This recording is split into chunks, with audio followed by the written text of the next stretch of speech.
Welcome to On Contact. Today we discuss our invisible government and the CIA with author Stephen Kinzer. Alan Dulles, the CIA director, came up with the idea that mind control was the key to global mastery. If you could find a way to control other people's minds, you could control the world. And he believed this could happen. Part of the reason was these events that I talked about, but I think there's another larger reason that fertilized the ground in these people's minds to misinterpret events. And that had to do with all the books and movies and stories that they'd grown up with about Svengali and people that put a potion in a drink and a person will go out and kill and then forget they've done it. They began to think that what fiction writers could imagine, scientists could certainly do. And they looked for a scientist who was a visionary chemist and also willing to overlook the ethical standards that most other people might feel they had to observe. And that's when they found this extraordinary figure who's the center of my book, Sidney Gottlieb. There are two forms of government in the United States. There is the visible government, the White House, Congress, courts, state legislatures, and governorships, and the invisible government or deep state, where anonymous technocrats, intelligence operatives, generals, bankers, corporations, lobbyists manage foreign and domestic policy regardless of which political party holds a majority.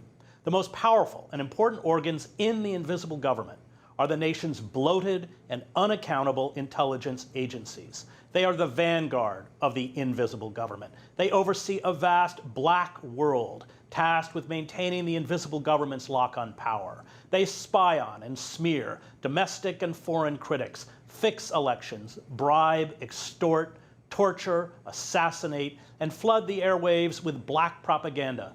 And they are impervious to the chaos and human destruction they leave in their wake.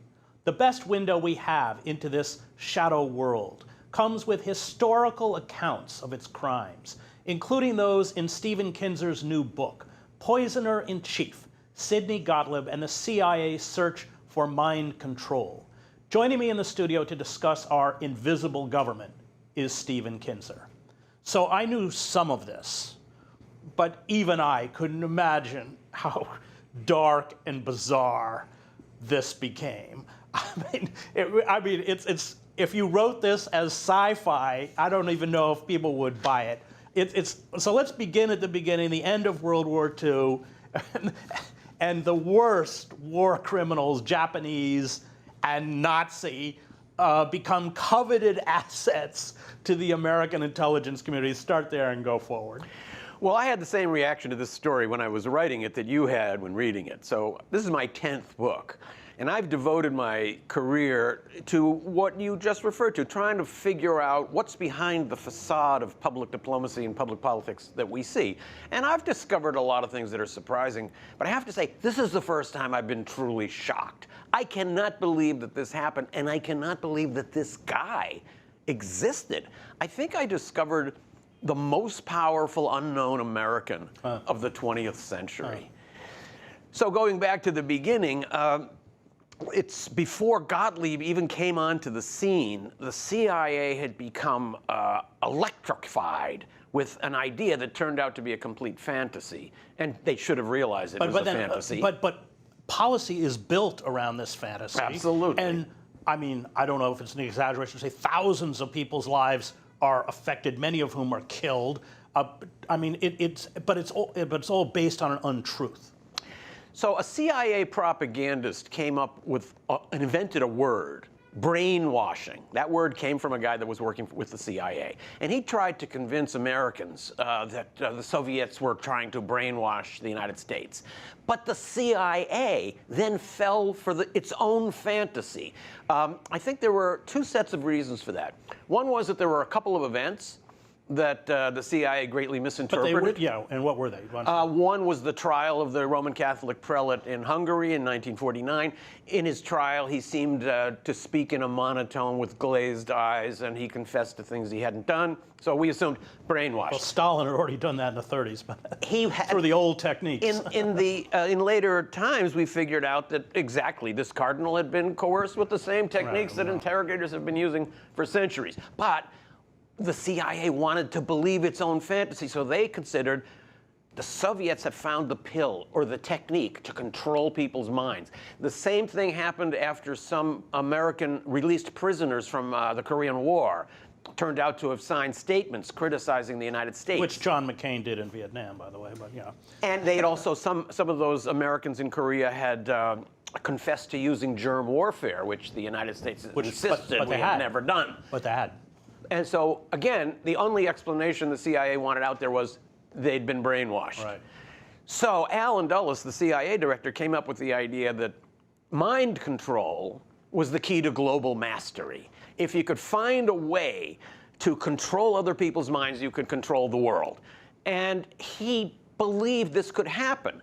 Part of the reason was these events that I talked about, but I think there's another larger reason that fertilized the ground in these people's minds to misinterpret events. And that had to do with all the books and movies and stories that they'd grown up with about Svengali and people that put a potion in a drink and a person will go out and kill and then forget they've done it.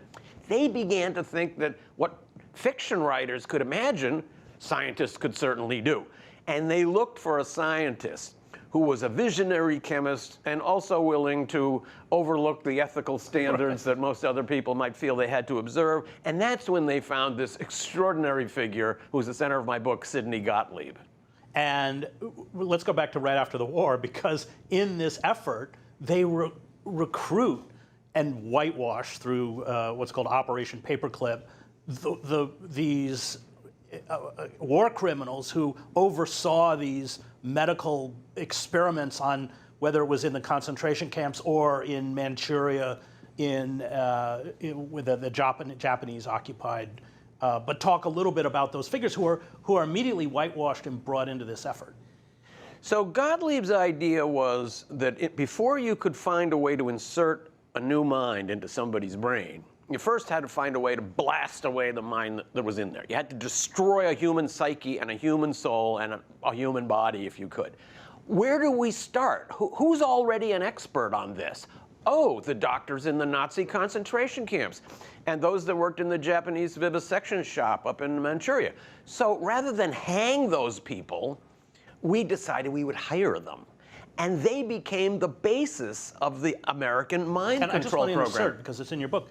And we got their research, the slides that had the human tissue, which, as you point out in Japan, were often cut out of living human beings, you know.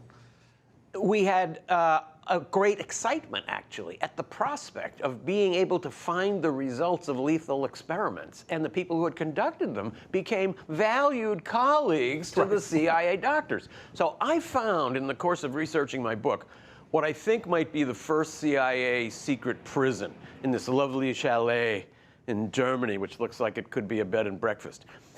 The young German businessman who owns it was very nice. He took me into the house, and he took me into the basement. And he said, these were the cells where CIA doctors working with their Nazi counterparts carried out experiments that were just the continuation of experiments that went on in the concentration camps. And he told me, the older people in this neighborhood all know what happened in this house, and they have told me that there are bodies buried in what used to be forests underneath what are now apartment blocks and shopping malls. Well, they had a term for them. They would take these figures, they call them expendables. Explain.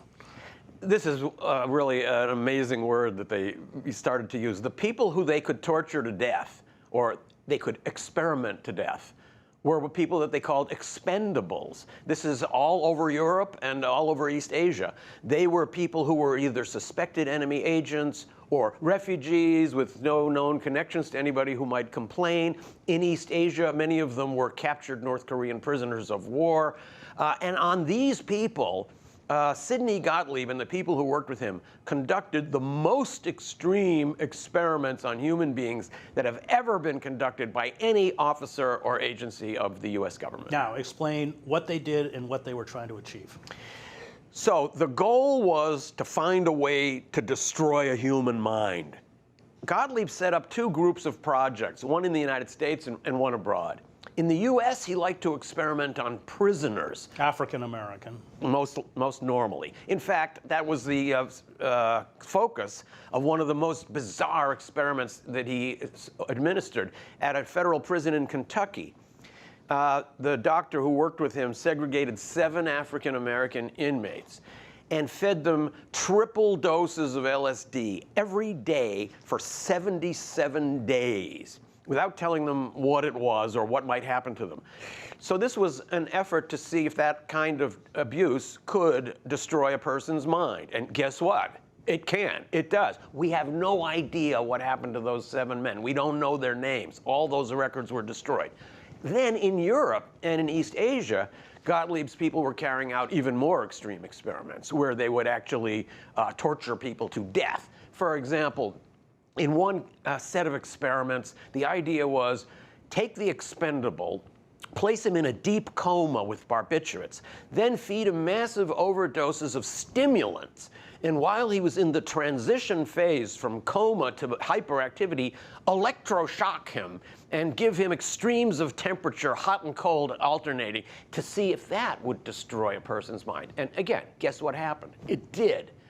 So after 10 years of this, in the early 1960s, Sidney Gottlieb finally had to reach essentially 2 conclusions. Number 1, yes, it is possible to destroy a human mind. And he found many ways to do it, and he left a trail of victims across various countries. Many U.S. citizens. Including U.S. citizens. He's setting up what he calls safe houses in New York and in San Francisco in Marin. Can you explain that process? So he was carrying out a series of experiments. He had 149 of what he called sub-projects. And one of them was this idea to figure out whether sex and drugs combined could make people talk in different combinations. He set up a bordello in San Francisco on Telegraph Hill. And we have to talk about the guy who ran it. It was White, right? So this federal narcotics agent named George Hunter White was recruited by Gottlieb to run the bordello in San Francisco. It was called Operation Midnight Climax. So George Hunter White was a law officer who lived well outside the law. He seemed to be enforcing the law while he was breaking it all the time. So he was a massive user of drugs and alcohol, even though he was a drug agent. He had spent his previous time destroying the lives of jazz figures like Billie Holiday. He persecuted the jazz community in New York. Then he went out to San Francisco, recruited a group of prostitutes who were paid then to bring men back to this bordello on Telegraph Hill, while George Hunter White, with no training in psychology or anything related to that, would watch through a one-way mirror while sitting on his portable toilet and drinking martinis from a pitcher. That's your tax dollars at work, and that was a project aimed at fighting communism. Great. When we come back, we'll continue our conversation about the extensive power of intelligence agencies and the invisible government with journalist and author Stephen Kinzer.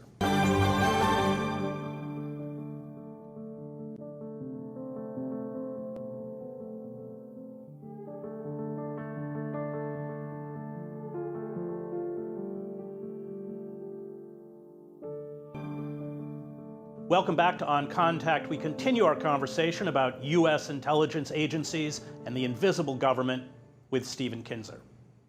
So before the break, we were talking about the bordellos in San Francisco, White. The conclusion that all these experiments led Gottlieb to at the end, after 10 years, was, as I said, first of all, I found lots of ways to destroy people physically and psychologically. But I never found a way to put a new mind into the void that I created.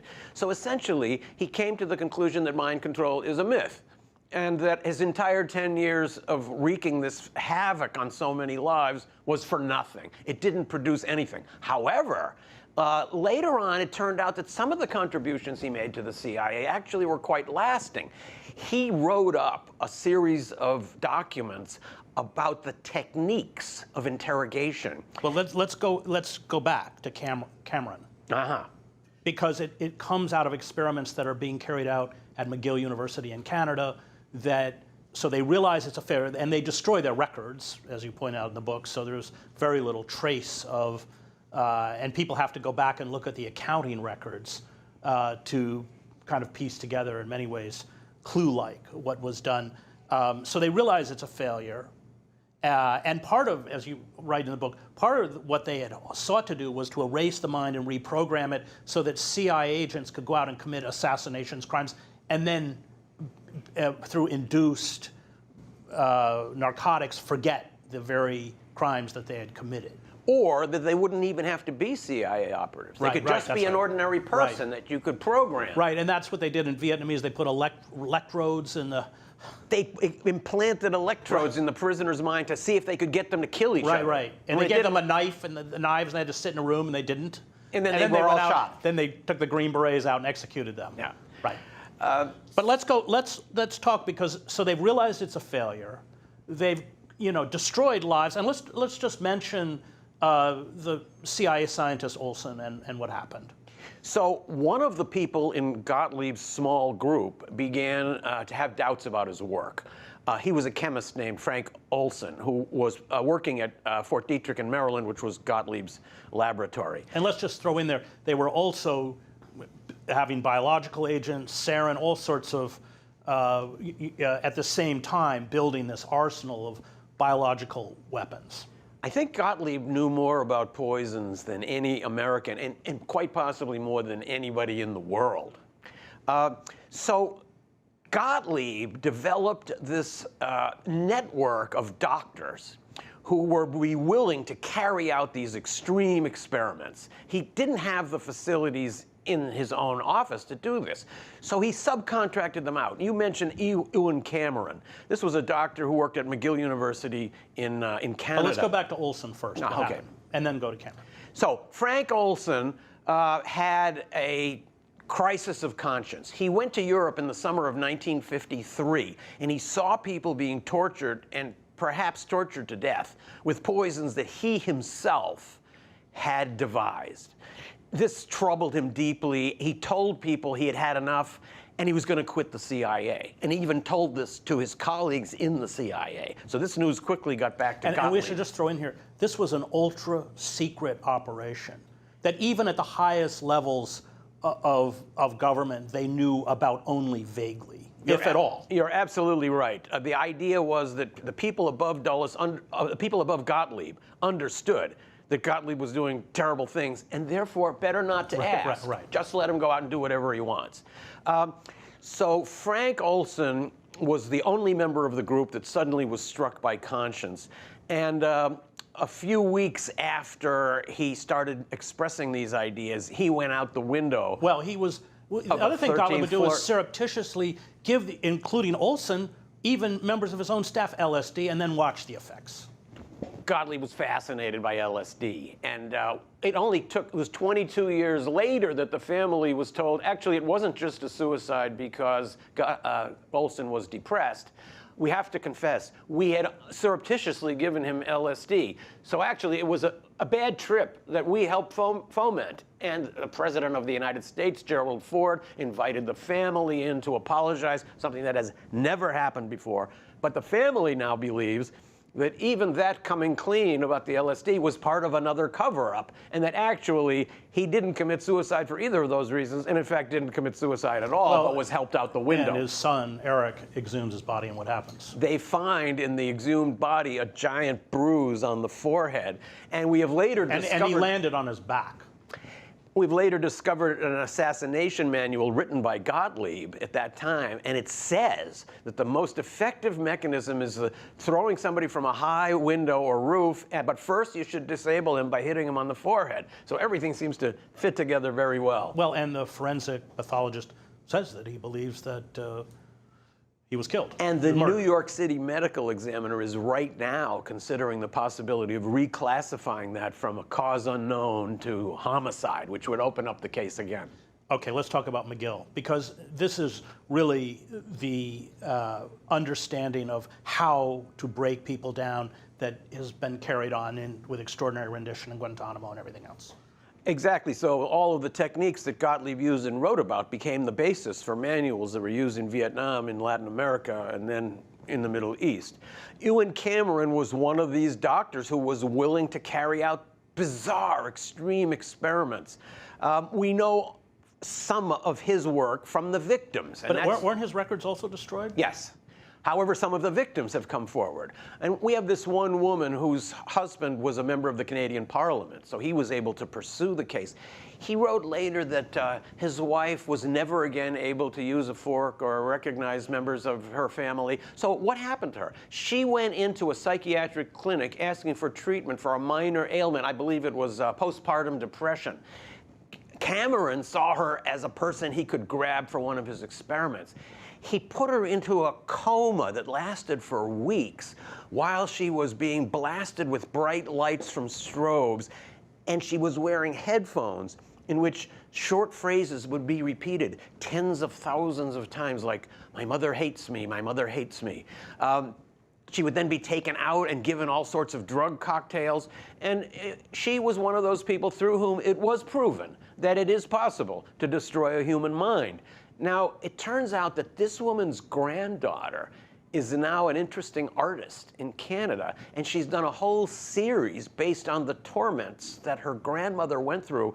And in my book, the last photo in my photo section is one of her images that is intended to give you a sense of how Gottlieb's work had impact that went way into the future. So, but the techniques are extreme isolation, sensory overload or deprivation, and you can very quickly, he found, reduce people essentially to a childlike state of total dependence on the interrogator. Dependence is the actual key. That is, and he was the first CIA person to develop this idea that the way you make that person do what you want is to cut him off from all sensory stimulation and make him realize that you're his only path back to reality. That is exactly what has been done in Vietnam, in Latin America, and now with great sophistication in places like Guantanamo. With the same, just an updated version of the same manual, in essence. And that's one of the ways that Gottlieb's work still resonates to this day. I would say it also resonates in a larger way, which is that in that period of the early Cold War, the US government was telling us that in this emergency situation, when the United States faced such an extraordinary threat, it was necessary to put aside some of the legal and ethical and moral considerations that, as Americans, we normally observe all the time. We're now being told the same thing. There's always some sudden emergency that makes us vulnerable to being told, now we have to have more surveillance, more control, less civil liberties, and when this ends, everything will go back to normal, but of course it never does. I think the takeaway from the book, which is great, is that you don't want to hand unlimited resources to security agencies and without any kind of oversight.